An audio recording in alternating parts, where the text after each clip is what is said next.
নমস্কার, আমার নাম স্বস্তিরূপা শীল এবং আমি একটি আবৃত্তি পাঠ করতে যাচ্ছি। আবৃত্তিটির নাম বীরপুরুষ। লিখেছেন কবিগুরু রবীন্দ্রনাথ ঠাকুর। মনে করো যেন বিদেশ ঘুরে, মাকে নিয়ে যাচ্ছি অনেক দূরে।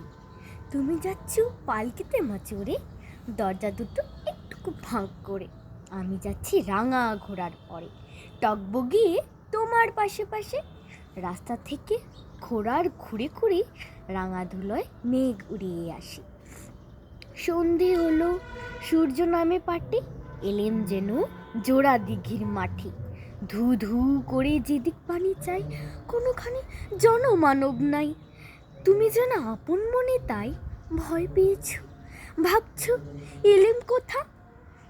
আমি বলছি ভয় করো না মাগো, ওই দেখা যায় মরা নদীর সোঁতা। চুল কাটাতে মাঠ রয়েছে ঢেকে, মাঝখানেতে পথ দিয়েছি বেঁকে। গরু বাছুর নেই কোনোখানে, সন্ধে হতেই গেছি গায়ের পানি। আমরা কোথায় যাচ্ছি কে তা জানে, অন্ধকারে দেখা যায় না ভালো। তুমি যেন বললে আমায় ডেকে, দিঘির ধারে ওই যে কিসের আলো। এমন সময় হারে রে রে রে রে রে, ওই যে কারা আসতেছে ডাকছে রে।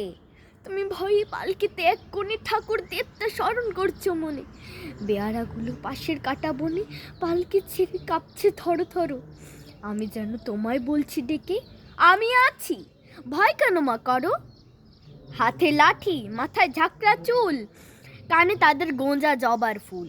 আমি বলি দাঁড়া, খবরদার, এক পা কাছে আসিস যদি আর, এই চেয়ে দেখ আমার তলোয়ার, টুকরো করে দেব তোদের সেরে।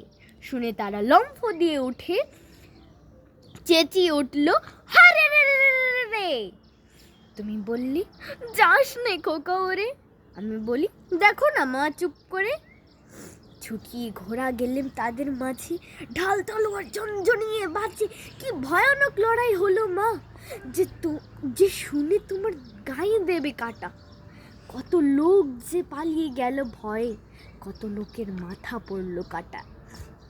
এত লোকের সঙ্গে লড়াই করে ভাবছো খোকা গেলই বুঝি মরে।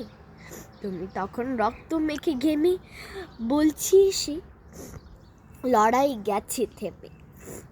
তুমি শুনে পালকি থেকে নেমে চুমু খেয়ে নিচ্ছ আমায় কোলে, বলছো ভাগ্যে খোকা সঙ্গে ছিল, কি দুর্দশাই হতো না হলে। রোজ কত কি ঘটে যাহা তাহা, এমন কেন সত্যি হয় না আহা। ঠিক যেন এক গল্প হতো তবে, শুনতো যারা অবাক হতো সবে। দাদা বলতো কেমন করে হবে, খোকার গায়ে এত কি জোর আছে। পাড়ার লোকে সবাই বলতো শুনে, ভাগ্যে খোকা ছিল মায়ের কাছে। ধন্যবাদ।